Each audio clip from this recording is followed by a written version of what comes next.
Warahmatullahi wabarakatuh. Waalaikumsalam. Alhamdulillahilladzi ja'alana minal qa'imin wa akramana min ulumiddin.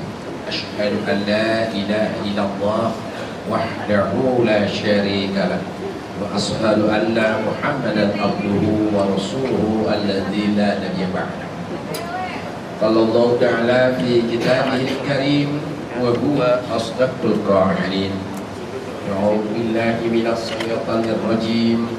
Allahu waliyyul ladzina amanu yukhrijuhum minadh dhulumati ilan nur wal ladzina kafaru awliya'uhum at-taghut yukhrijunahum minan nur iladh dhulumat ulaika ashabun nar hum fiha khalidun. Wa qala nabiyul karim Muhammad sallallahu alaihi wasallam, la yu'minu ahadukum hatta yakuna hawahu taba'an lima ji'tu bihi. Sadaqallahul azim wa sadaqa nabiyul karim Muhammad sallallahu alaihi wasallam. Pertama-tama puji dan syukur mari sama-sama kita panjatkan kehadirat Allah Subhanahu wa ta'ala. Bersyukur kita masih mampu melaksanakan salat berjamaah duhur, bahkan dilanjutkan dengan mendengarkan tausiah agama. Ini berkat inayah Allah Subhanahu wa ta'ala. Bagi orang yang beriman dan dia menjaga keimanannya, insya Allah dia akan mendapatkan inayah. Inayah itu seperti apa ya? Kalau saya menggambarkan inayah itu begini: keluar rumah dengan niat baik, mau beribadah gitu.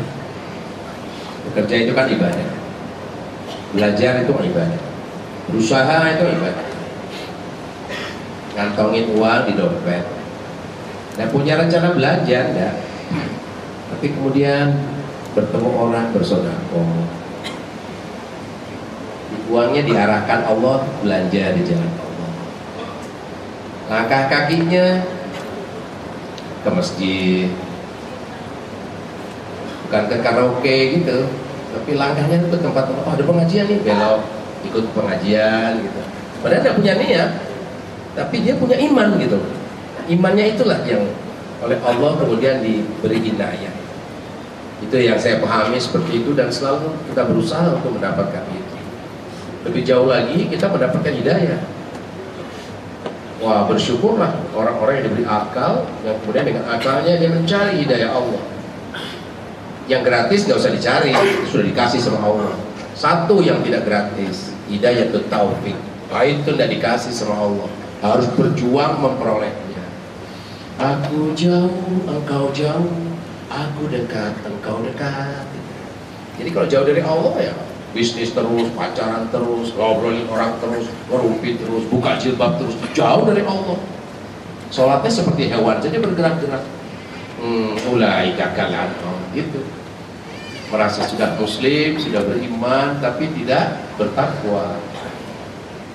Nah, selama saya hidup sebagai artis, uang saya banyak sekali, tapi tidak bisa pergi haji, gak pernah sempat. Padahal pergi haji begitu murahnya, 7.800.000 reguler. Haji plus itu 14 juta, 16 juta itu sudah luar biasa. Waiting list nyaris tidak ada. Ada duit berangkat gitu aja. Nyaris belum ada waiting list itu. Sejak tahun 85 sudah kaya raya saya. Uang saya banyak, ngitungnya begini, sekali nyanyi dibayar 2,5 juta, itu rata-rata. Tapi tarif saya 5 juta. Harga emas 23.000 1 gram. Jadi kalau 100.000 itu 4 gram. Sekarang 4 gram 2 juta. Jadi ukurannya emas bukan uang. Jadi kalau dibayar 5 juta 200 gram itu banyak banget. Tapi sempit dunia ini. Ke Mekah berat, sholat polesan doang, tapi nggak pernah ninggalin sholat. Jumatan nggak pernah tinggal. puasa nggak pernah tinggal, aku sambil nyanyi sambil maksiat tetap puasa gitu. Nah, itu setan itu. Setan itu terbelenggu dia oleh puasa. Tuh bulan puasa nih, kalau nggak puasa gue gitu. Jadi terbelenggu oleh bulan puasa. Nah itu setan tuh itu. Saya baru ngerti kalau saya itu setan. Setelah saya tahu diri saya setan, saya bertobat meninggalkan dunia artis, mencari hidayah. Itu hidayah taufik itu.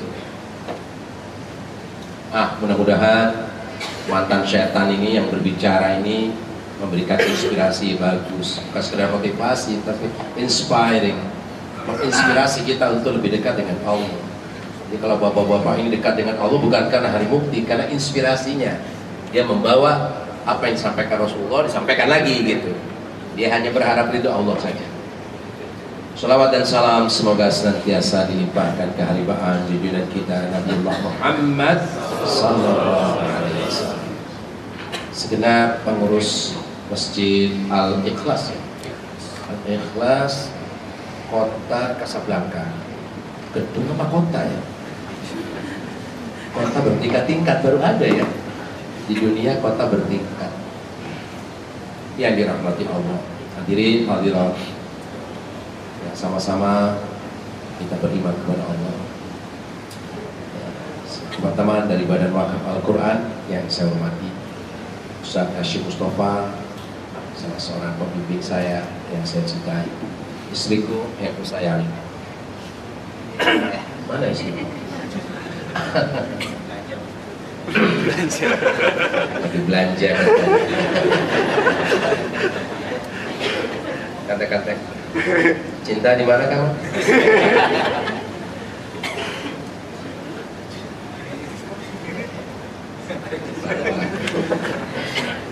Lagi beli jaket di Jalan Hidayah menuju surga dengan amal sebagai penerang hati. Ini maksudnya begini. Setelah saya mendapatkan ilmu itu, bincang-bincang, dapat, langsung saya bertobat. Nggak makan mikir-mikir lagi. Nanti gimana ya? Nanti rumah tangga gimana ya? Nanti perusahaan gimana ya? Nanti keartisanku gimana? Nggak makan mikir lagi. Pahami, langsung saya bertobat. Karena selama ini saya hidup itu banyak amalnya, menurut saya. Amal saya ini, waduh, setiap orang datang tanya minta sepatu, beliin sepatu, baju, beliin baju. Aparat yang datang, saya kasih duit, karena uangnya banyak loh. Yatim, bangun masjid, musola, rasanya ingin ke surga dengan itu. Ternyata itu sia-sia. Amal yang sia-sia. Sebab apa? Gak ikhlas. Gak ikhlas. Gak ada keikhlasan dalam hati saya. Apalagi artis, jauh dari ikhlas. Setan. Penggemarnya sama. Lu kali. Biasa aja keles. Begini. Jadi saya ikut ini ya, supaya ada anchor gitu. Bahwa sesungguhnya semua perbuatan itu tergantung niat.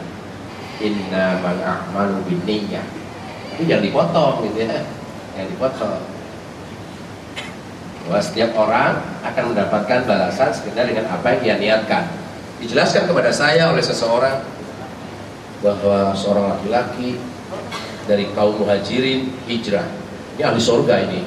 Tapi kata Rasulullah yang ini enggak, karena dia hijrah ingin mengawini wanita. Wanita ini mau ikut hijrah, ya udah dia ikut hijrah. Yang penting dapat perempuan itu.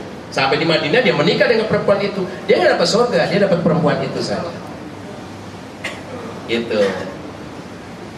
Kalau nggak niat gimana? Ya nggak dapat pahalanya. Sholat tapi nggak niat, ya sholat tapi nggak dapat pahalanya. Niat gitu, ikhlas karena Allah, tapi nggak benar, tertolak. Benar, tapi nggak niat karena Allah, tertolak juga gitu. Liyabluwakum ayyukum ahsanu amala. Allah hanya menilai orang yang sempurna amalnya, bukan fisiknya. Maka nggak usah disempurnakan ya. Kalau jerawatan biasa aja, nggak usah ke RH dipoles-poles, dikelentek-kelentek kulitnya, nggak usah. Ke surga bukan dengan itu, dengan perbuatan ikhlas dan benar. Nah, berbuat itu ada niatnya karena Allah. Jadi kalau ikhlas tapi tidak benar, tertolak. Misalnya ikhlas selingkuh dengan penuh keikhlasan, itu tertolak. Gitu.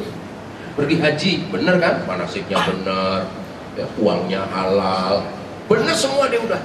Tapi masa sih Ustadz belum haji? Malu aku. Murid-murid itu sudah haji, masa aku belum? Jadi bukan karena Allah dia haji. Gitu. Dia haji karena malu. Dia haji karena jabatan. Masa wali kota nggak haji? Gitu. Masa aku gubernur nggak haji? Ya iyalah Ahok.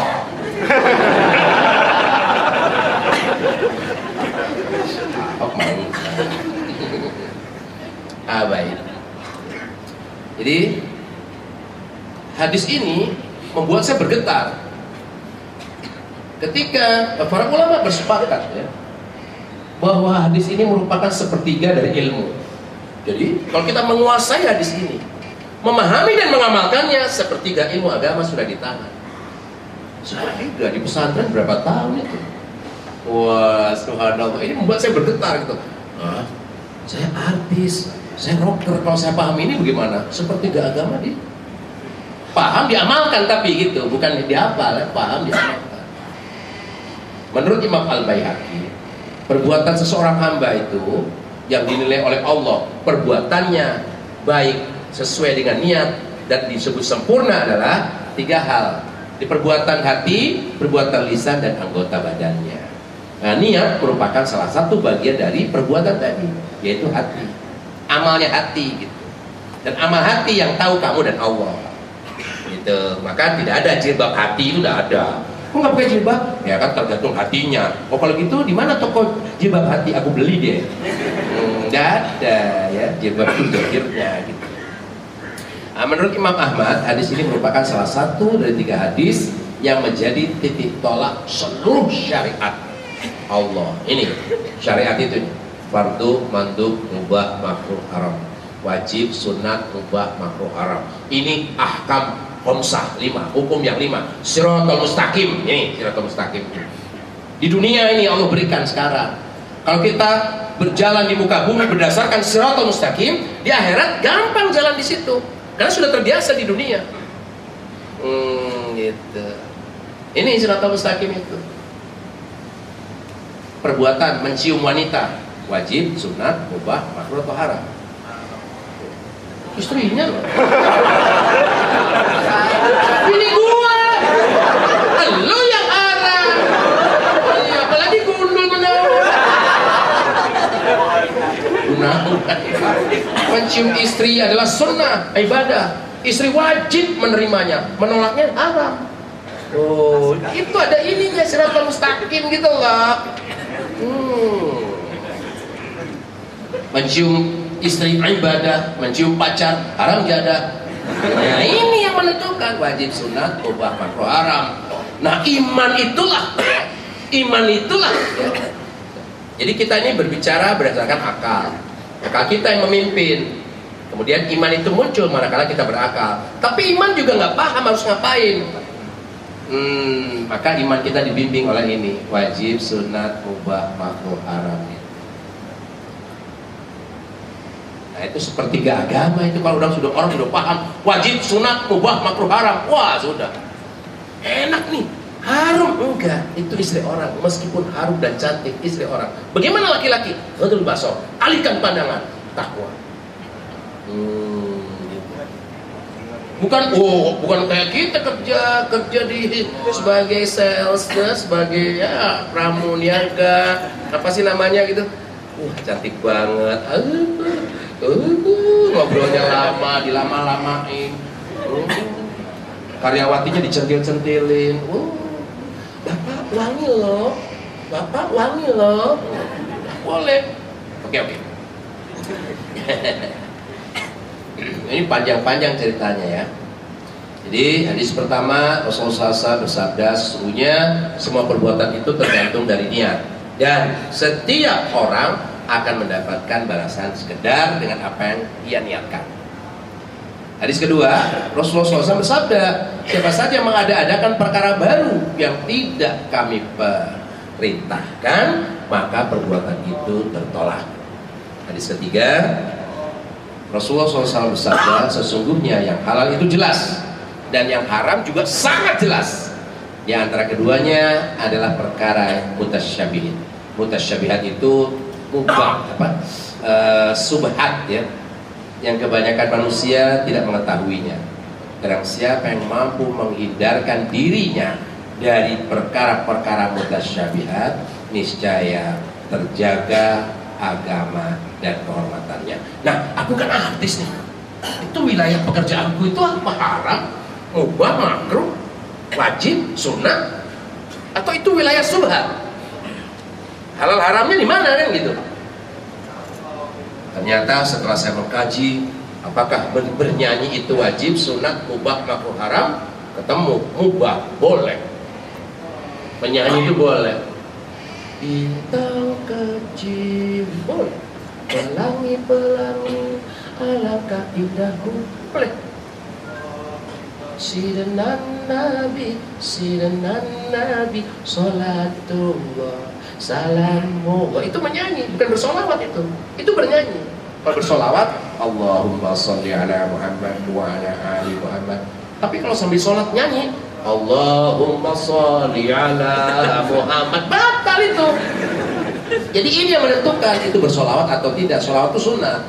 Nah, menyanyi itu mubah. Gitu. Oh, berarti boleh aku nyanyi, rekaman, boleh. Tapi terkena usul fikih. Ilmu agama yang lain mengatakan al-wasilah ilal harami haramun, al-wasilatu ilal harami haramun. Setiap aktivitas saya atau siapa saja melakukan aktivitas, tapi aktivitas itu menjadi perantara, menjadi wasilah orang-orang berbuat haram atau dirinya berbuat haram. Itu. Ya, kita lihat mana haramnya harimau menyanyi. Lihat aktivitasnya, penontonnya mabok. Laki perempuan campur bau seperti di inbox itu. Laki perempuan yang berkerudung, yang nggak berkerudung, histeris kayak gitu. Campur bau. Kenapa mabok? Ya masa nonton rocker nggak mabok? Bertato, pakaiannya kerudung dibuka sengaja, nonton rocker buka kerudung. Di Padang, di kota-kota, orang di lapangan, penonton puluhan ribu berjejal-jejal, nggak sholat. Penyebabnya saya gitu. Al-wasilah ilal haram, haram. Apanya? Penghasilannya, perbuatannya. Berapa tahun saya melakukan itu? 15 tahun. Gak ada keberkahan sedikit pun. Maka terlaknat hidup saya. Gelisah terus. Takut nikah, takut mati, takut tidak terkenal, takut miskin. Gelisah gitu. Saya hanya merasakan senang itu di atas panggung. Maksud di panggung itu, gitu. Udah senang banget deh. Nyanyi satu lagu dulu, lagu keempat nih, waduh udah nih. Nanti tutup, lagi, tambah lagi satu. Lagu barat biasanya. I can tell by your eyes. Histeris, udah tabu aja histeris. I don't want. Ngerti ya kagak.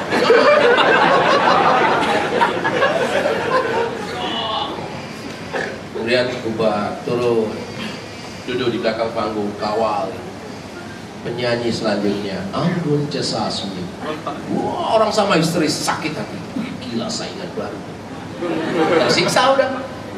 Begitu Anggun menyanyi, mengaku bujangan, semua orang histeris. Sakitnya di sini. Sakit hati di sini. Turun Anggun, wah bagus lagunya, dalam hati sialan loh. Itu dirasakan para artis. Dan saya merasakan itu. Ketika Anggun muncul, yang lain nggak saingan. Begitu Anggun naik dengan lagu itu, sakitnya luar biasa. Gelisah, makin ketakutan, paranoid. Muncul lagu baru, makin gelisah. Tahun 95 saya meninggalkan dunia artis. Ada yang jelasin ke saya tentang qada qadar, tentang ikhlas, tentang macam-macam itu, tentang hidayah. Mas Hari tahu nggak asalnya dari mana? Saya diam aja. Dia orang ngapain sih gitu? Kalau Mas Hari resah seperti ini, pasti karena Mas Hari nggak bisa menjawab 3 pertanyaan. Apa pertanyaan itu? Itu untuk semua manusia itu. Yang mengaku ateis, yang mengaku kafir, yang mengaku beriman. Itu kalau nggak mampu jawab 3 pertanyaan ini, jadi koruptor, jadi pelacur, suka berselingkuh, pamer terus hidupnya. Kalau ganteng jadi playboy, cantik jadi pelacur. Mau kelas atas, kelas bawah, kalau gonta-ganti pasangan pelacur itu udah. Bibirnya diciumin siapa aja, mencium siapa saja, karena dia tidak tahu, tidak mampu menjawab dari mana asalmu, untuk apa hidup ini, kemana setelah mati. Min aina jina, dari mana asal kita, limada, untuk apa hidup ini, wa ila ainal masir, kemana setelah mati. Kalau orang komunis menjawab, dari mana asal manusia, min aina jitu, dari mana asalku, dari tanah. Dari Tuhan tidak ada Tuhan, ateis, tidak ada pencipta. Semua dari tanah. Maka muncul teori kekekalan basa, kekekalan masa. Kemudian teori manusia dimunculkan oleh Darwin. Manusia berasal dari kera. Seperti itu. Ada yang berasal dari kera? Meskipun kita berbulu, tidak seperti bulu kera. Enggak lah. Ya. Oke, singkat saja. Untuk apa hidup ini? Berevolusi, berdialektika, tesis, antitesis, tesa, antitesa. Yang menang berkuasa, yang menang adalah hukum. Kemudian kembali ke tanah. Kemana setelah mati? Dikubur, kembali ke tanah, selesai. Dari primitif kembali ke primitif. Dan ini, ideologi ini tidak cocok dengan akal manusia, dengan fitrah manusia. Baru 70 tahun di dunia, ambruk sudah. Tahun 18-an muncul, tahun 71 ambruk, tahun 91 ambruk. Dengan perestroika itu, perestroika glasnost di bawah pimpinan Rusia waktu itu, Uni Soviet, itu orang Sumedang ya, Cecep Gorbachev ya. Iya, tetangga ya. Kalau orang kapitalis, Obama, orang-orang gereja, itu berpandangan dari mana asal manusia? Dari Tuhan. Siapa Tuhan? Pencipta alam semua, pencipta alam semesta, ya, Rabbul Alamin, yang mengatur alam semesta, Al-Khaliq Al-Mudabbir, yang mengatur alam semesta. Oh, berarti Tuhan mereka Yahudi Nasrani, Tuhan manusia adalah Allah, betul. Tapi Allah tidak boleh mengatur manusia. Begitu pandangan mereka. Setelah Allah menciptakan alam semesta, kehidupan dan manusia, Allah istirahat di surga sebagai Allah Bapa. Tidak boleh ngatur-ngatur manusia. Maka agama kepada mereka pun bukan untuk mengatur manusia, mengatur bagaimana hubungan dengan Tuhan, itu aja. Itu pun mereka tidak suka. Mereka mengkhianati Allah dengan menyekutukan dengan Uzair. Yahudi Nasrani menyekutukan Allah dengan Yesus. Gitu. Untuk apa hidup di dunia? Karena Tuhan tidak boleh berperan dengan Injilnya, dengan Tauratnya, dengan Zaburnya, dengan kitab-kitab. Tuhan tidak boleh berperan. Maka yang menjawab pertanyaan untuk apa hidup ini adalah akal manusia. Muncullah jawaban, hidup untuk memenuhi kebahagiaan dunia saja. Apa itu dunia? Harta, tahta, cinta. Maka lelaki dan wanita kalau ingin bercinta harus dihargai. Hak asasi, muncullah hukum hak asasi berdasarkan akal munculnya, bukan dari Quran. Maka ditanamkanlah di negeri-negeri mereka yang berpandangan kapitalis atau barat itu sekularisme, fasluddin anil hayah, pisahkan agama dari kehidupan. Agama itu di gereja saja. Kalau sedang pacaran jangan bawa agama, ini hak asasi, ini wilayah privasi. Maka orang sekuler itu ingin menghapus agama, apa? Nggak boleh pakai agama itu. Kartu penduduk nggak boleh, paspor nggak perlu pakai agama. Sekuler begitu. Anggota DPR-nya juga begitu. Perzinahan merajalela nih di Indonesia ini. Pengguguran kandungan 2.300.000 lebih setiap tahun. Harus ada undang-undang yang membatasi ini, yang mengatur mereka. kami Partai Islam. Muncul di DPR. Ya, kenapa? Usul. Sudah jelas dalam Al-Quran. Stop, interupsi. Jangan bawa Quran. Ini Indonesia. Sudah ada Undang-Undang Dasar 45. Tinggalkan Quran dan hati nurani di luar ruangan sidang. Kenapa? Jangan bawa agama. Itu sekuler itu begitu. Jadi DPR kita tidak pernah ada yang bisa membawa agama. Jangan bawa agama. Iya, zina itu haram menurut Quran. Itu kan menurut Quran. Ini kan negara Undang-Undang Dasar 45, bukan negara Quran. Minuman keras haram itu menurut Quran. Jangan bawa Quran. Nah, itu sekuler. Jadi, untuk menerjemahkan kebahagiaan, harta, tahta, dan cinta, maka harta boleh dengan riba, itu leasing, nipu menipu. Tahta boleh dengan sogok menyogok, fitnah memfitnah. Kebenaran suara terbanyak, yang banyak sogokannya, yang banyak serangan fajarnya, itu meskipun maling bisa berpuasa. Atau banyak terkenalnya seperti aku ini, diminta jadi wakil gubernur gitu. Padahal nggak bisa mimpi, enggak. Tapi kan duitnya banyak, atau terkenalnya yang banyak. Bukan ini halal haram, bukan ukurannya. Apakah ini istri orang berselingkuh, dituduh zina? Apaan zina? Gue suka sama dia, lu pergi melulu. Nah, bisa suaminya masuk penjara. Kenapa? Mengumbar aib istrinya ketika istrinya berselingkuh atau suaminya berselingkuh. Jadi itu hak asasi gitu. Wah, ketika saya mendengar keterangan brilian seperti itu, Ustadz ini siapa sih? Kenapa Mas Hari? Enggak, cerah banget nih. Di dunia artis seperti itu. Maka ketika sholat tuh rasanya gelisah. Alah sholat munak lu gitu. Dipeluk, dicium, lu kan bukan bini gua. Haram nih gitu. Waduh, serba, ya itu gelisah jadinya. Stres. Ketika saya dapat keterangan, oh itu kapitalis tuh begitu.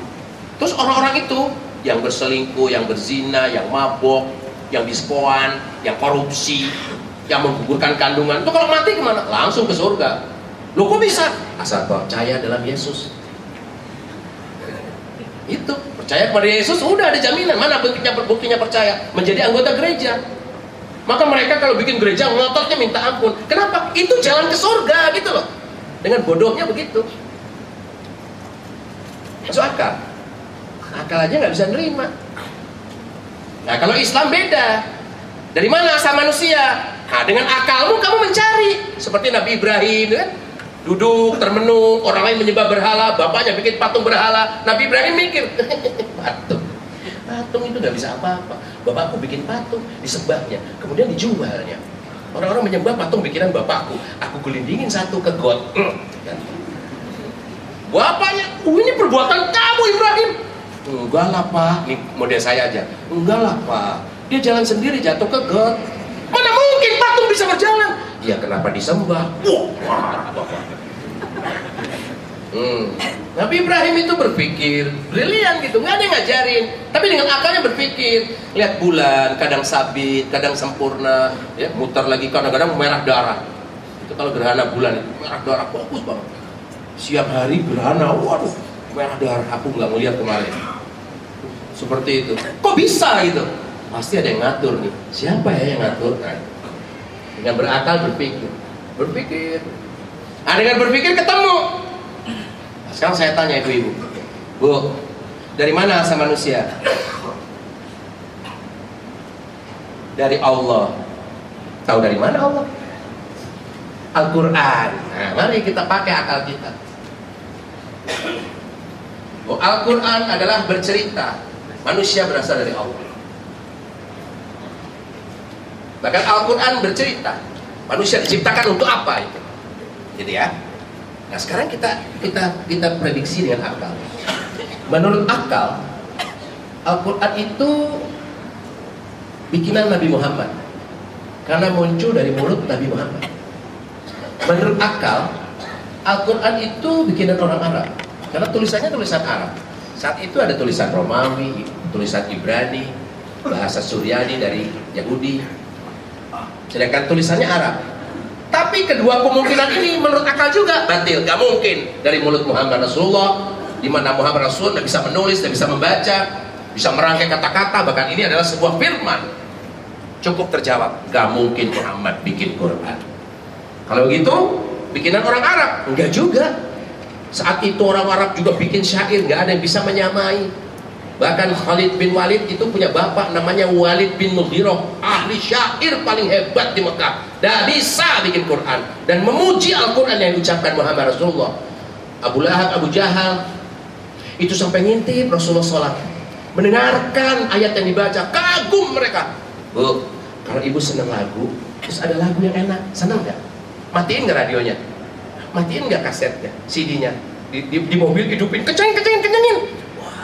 Sakitnya tuh di sini, sakit, tet,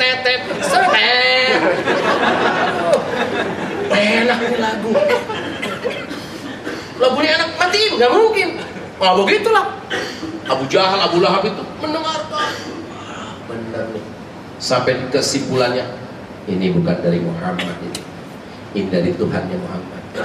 Kalau gitu kita ikuti aja dia. Gengsi. Apa gengsi? Dia cuma keponakan kita.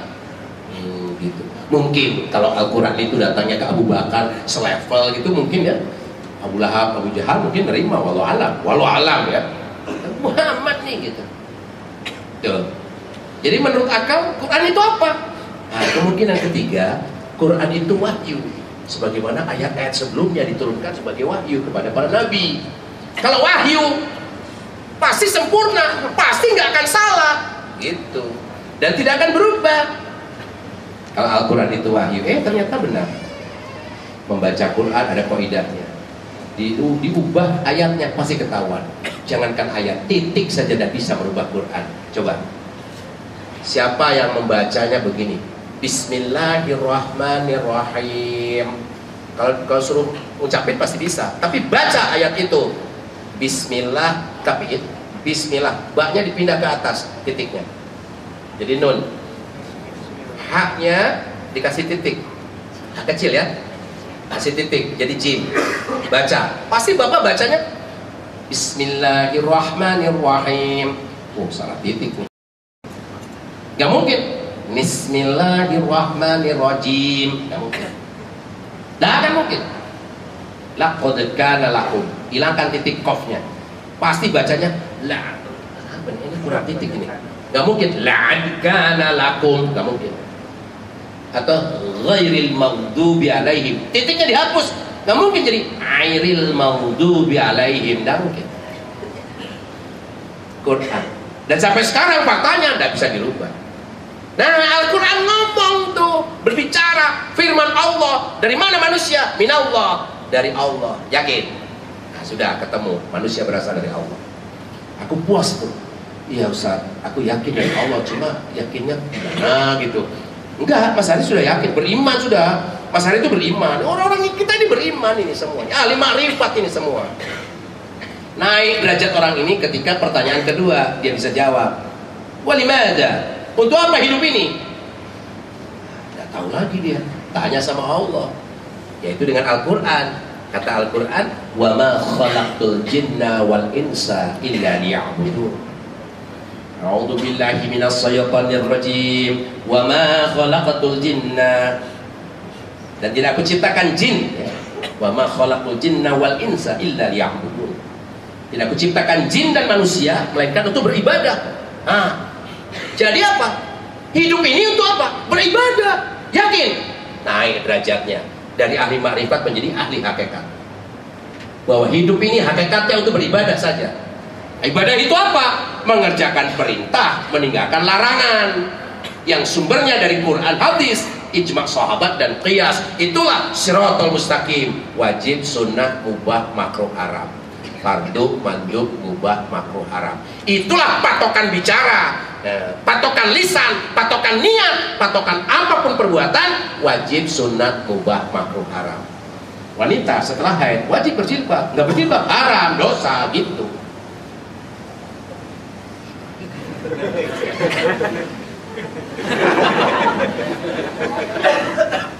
Udah gitu nggak boleh berkondel lagi. You langsung, huh? Tidak akan masuk surga wanita berkonde dengan rambutnya sendiri, digelung-gelung begitu. Apalagi rambut palsu ditempel, plok. Ibu ngangguknya. Untung aku datang nih, ada keterangan. Sudah jelas ya, hidup ini untuk beribadah. Nah, menyanyi tadi apa? Wajib, sunnah, mubah, makruh, haram. Mubah. Katakanlah saya menyanyi lagu-lagu religi. Ketika saya nyanyi di sini, penontonnya terpisah. Yang hadir taubat. Untung aku baru sholat sekali, dengar nyanyiannya Hari Mukti. Hari Mukti nyanyiin lagunya Maher Zain, lagunya Bimbo. Nangis orang ini. Pulang sadar dia, bertobat. Dia dapat manfaat dari lagu saya, lagu yang saya nyanyiin. Bagaimana Hari Mukti? Dia tidak mendapat pahala, tidak juga berdosa. Kenapa? Karena mubah itu perbuatan yang dikerjakan tidak berpahala, ditinggalkan tidak berdosa, juga tidak berpahala. Saya 1 jam tuh nyanyi tadi. 1 jam umur saya hilang tanpa pahala, hanya memberi manfaat saja. Itu. Terus dosanya di mana? Nggak ngaji. Ngaji itu wajib, dakwah wajib. Sibuk nyanyi, nggak ngaji, nggak dakwah. Sahun. Fawailul lil musallin allazina hum an salatihim sahun. Neraka wail itu penghuninya orang-orang yang sholat, yang sholatnya sahun. Seperti apa orangnya? Kalau menurut Imam Asyuyuti, pandai baca Quran. Hafalannya bisa jadi 30 juz. Isinya paham dia. Diamalkan? Enggak. Dihafal, diwirid, dizikir, dihafal, diwirid, dizikir. Musabaqah, tidak pernah diamalkan. Bab riba dia baca, tapi dia enggak dakwakan riba. Nah, dia makan riba juga. Yang ngedit motor, ngedit rumah, macam-macam lah. Dengan alasan kalau nggak ngedit nggak punya rumah. Zaman sekarang nggak ngedit nggak punya motor lagi. Kalau zaman sekarang nggak makan tai, nggak naik lagi pamornya. Nggak makan tai. Biji, nggak dosa makan begituan mah. Tapi kalau makan riba, zina itu dosa besar. Riba sedikit sama dengan seorang laki-laki bersetubuh dengan ibunya sendiri atau bersetubuh dengan 35 pelacur. Kalau bunga bank Pak Ustadz, oh gede.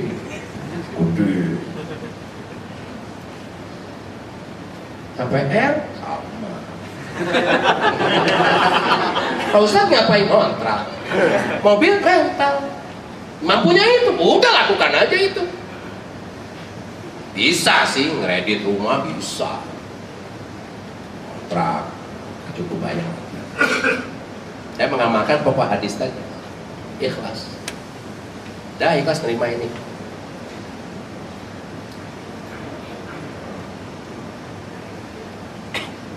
Itulah yang menyebabkan saya meninggalkan dunia artis. Oh, bukan hidayah. Oh, hidayah itu begini.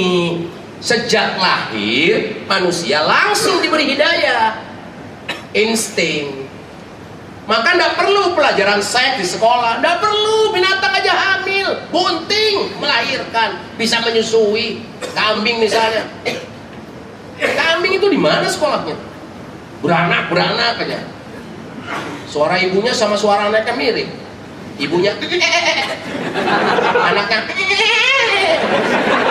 bapaknya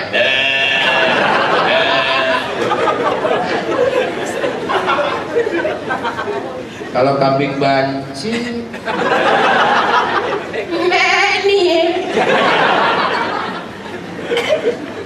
kambing nggak usah diajari, bisa menyusu, bisa menyusui, bisa bunting, bisa beranak. Kenapa? Sudah diberi insting. Kalau laki-laki dewasa diberi mimpi. Oh begitu berhubungan seks. Wallahualam kalau wanita, tapi ditandai dengan haid. Dewasa dia. Begitu hamil, melahirkan langsung bisa menyusui, insting. Yang kedua, Allah berikan al-aql. Al-aql wa gharizah tadayyun. Akal dan naluri. Nah, dengan akalnya manusia mencari untuk memenuhi nalurinya itu. Apa itu naluri? Ada 3 hal naluri, yaitu gharizah an-naw, gharizatul baqa, Gharizah tadayun. Gharizah tadayun itu naluri menuhankan. Maka setiap manusia yang berakal pasti menuhankan. Bisa menuhankan Allah, menuhankan jabatan, menuhankan harta, gitu. Atau menuhankan Yesus. Mana yang benar ini gitu? Nah, dibimbinglah dia oleh syariat. Maka kepada akal manusia yang tidak mampu memilih mana ini pilihanku ini yang mana, maka diberikan oleh Allah bimbingan, yaitu hidayah irsyad wal bayan, petunjuk dan penjelas, yaitu syariat Islam. Nah, ini petunjuk, ini hidayah, ini syariat Islam ini. Mampu tidak menjalankan syariat? Berjilbab itu menurut syariat wajib, kok nggak berjilbab? Nah, ini berarti nggak mampu. Berzina, mendekati saja haram, kok pacaran? Nah, ini berarti nggak mampu orang ini. Kenapa nggak mampu? Karena dia tidak mendapat hidayah yang tidak gratis dari Allah. Apa itu? Hidayatul taufik. Dalam surah Yunus yang lafadznya a'udzubillahi minasyaitonir rajim. Innal ladzina amanu wa 'amilus shalihat yahdihim rabbuhum biimanihim. Al-ayat. Sesungguhnya orang-orang yang beriman wa 'amilus shalihat, berjilbab itu amal soleh, sholat amal soleh, taubat amal soleh, bekerja ya di tempat yang halal amal soleh, menikah amal soleh, meniduri istri, ditiduri suami, itu amal soleh. Kok sanggup beramal soleh, sanggup berjilbab, sanggup sholat, sanggup puasa, sanggup pergi haji, sanggup gak korupsi, itu amal soleh itu. Sanggup bertobat, itu amal soleh. Kok sanggup dia beramal soleh? Yahdihim rabbuhum, karena ditunjuki oleh Allah, oleh Tuhan mereka. Rabbuhum, oleh Tuhan mereka. Allah menunjuki mereka, para wanita, laki-laki yang ingin gitu melaksanakan sholat ya, ditunjuki ringan dia melakukan itu. Kenapa ringan banget dia melakukan itu? Biimanihim, dengan imannya yang hanya kepada Allah. Maka kalau ada iman lain, jabatan juga sebagai kekuatan untuk dituruti gitu. Artinya ada iman lain selain Allah, ada Tuhan lain selain Allah, berat meninggalkan maksiat. Ini enteng banget. Oh, wajib ya berjilbab. Astagfirullah, langsung berjilbab dia. Subhanallah, hebat banget orang ini. Gampang dia melakukan itu. Ahli surga tuh begitu. Oh, zina tuh haram tuh. Nah, orang bilang negara aja bolehin. Wah, kemudian dia bertobat. Ringan bertobatnya itu enggak. Aduh, gimana ya? Ntar deh, pikir-pikir dulu, enggak begitu. Mati juga nggak mau pikir-pikir dulu, mati aja. Itu yang saya dapatkan. Ngobrol 2 jam gitu. Jadi selama jadi artis ini aku maksiat saja kepada Allah. Ya Ustaz, cukup semua. Begitu sampai rumahnya dia turun, kan saya minta anterin tuh. Nah, di mobil tuh ngomong, turun. Aduh ngaco nih, berhenti dulu. Tobat. Jalan lagi sampai rumah, pakai telepon. Itu handphonenya handphone Motorola kuno. Jarang yang punya. Oh, baterainya gede, ditarik. Cuma 4 aja. SMS belum bisa itu. Nerima sama telepon, sama nerima apa? Jadi masukin nomor telepon bisa 100. Udah canggih banget tuh. Halo, Max. Harmuk nih. Udah buka puasa? Udah terawih tadi. Gimana? Kayaknya gue nggak rekaman nih, Max. Iyalah, bulan puasa. Enggak, maksud gue berhenti. Maksud lo? Kayaknya gue nggak artis lagi. Gila lo, lo yang gila. Serius nih? Serius? Wah, di kantor nih bicaranya. Oke, besok gue kantor. Saya ke Granada, Glodok, ada kantor Granada Record. Kaset saya masih banyak, laku meras. Gak tahu berapa ratus ribu juta keping, laku banget. Ketemu bos, orang seknek, sekretaris negara. Jadi bosnya pejabat negara, cupongnya aseng gitu. Maka negara ini dikuasai asing dan aseng gitu. Dengar-dengar dari simak, Lo mau berhenti rekaman, Han? Iya. Coba baca ini. Ah, nggak usah. Loh, kalau orang Islam kan pegang janji. Lo kan janji di sini gitu. Kurang ajar gitu menurut saya. Ah, iyalah, kalau kata ustaz gue, kalau perjanjian itu fasad harus ditinggalkan. Ah, sok ustaz lo. Ah, daripada lo sok kafir. Sopan. Saya ingat puasa kan, marah-marah. Ulang saya. Wah, lalu wartawan panggil itu. Pokoknya pengadilan Sabodo. Terus saya turun tangga ke mobil pulang. Seminggu kemudian, ya udahan nggak apa-apa. Semua yang berkaitan dengan lo gua tarik, termasuk keuntungan royalti. Ambil aja dah. Ya mau miskinkan saya, mau matiin saya. Saya Sabodo kan gitu. Bener. Tahun 95, 96 pergi haji. Pulang dari Mekah ngaji sampai hari ini. Salah satu pembimbingnya Ustaz Hashim Mustafa. Yang bikin makalah ini beliau ini.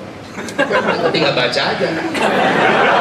Sekarang lo bisa nggak lo? Enggak. Apalagi gundul begitu. Kenapa gue bisa? Karena kitab yang dikaji sama. Itu. Nah, beliau jauh lebih pintar, kitabnya jauh lebih banyak. Cuma kitab tentang ini saya paham. Saya nggak bisa dibikinin. Itulah yang berjamaah. Jadi ketika saya tinggalkan dunia artis, hilang, saya ketemu ustaz, kiai, orang-orang soleh, orang-orang baik. Aduh, nyaman hidup ini rasanya. Sama istri nggak pernah berantem, cinta ada situ. Nggak pernah berantem, 15 tahun hampir nih menikah, nggak pernah berantem. Cekcok dikit, mandi junub. Lalu mah enak bodoh.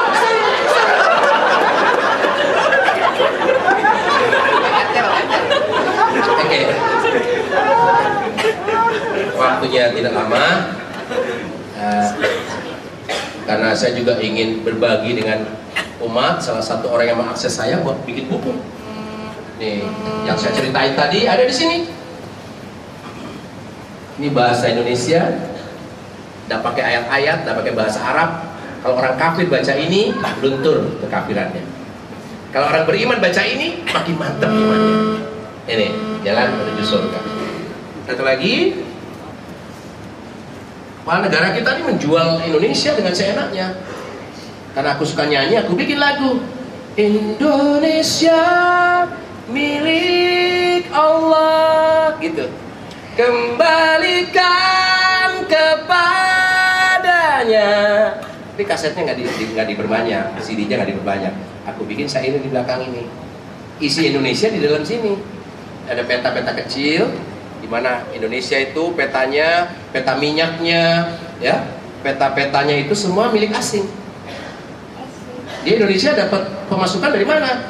Dari pariwisata, pelacuran, minuman keras, judi, gitu. Makanya banjir terus. Hai. Ini bisa didapat di sini. Dan satu lagi, aktivitas saya sekarang mengajak orang ke surga dengan isti'dadul yaumir rahim. Mempersiapkan diri untuk menuju ke hari dia mendatangi mati.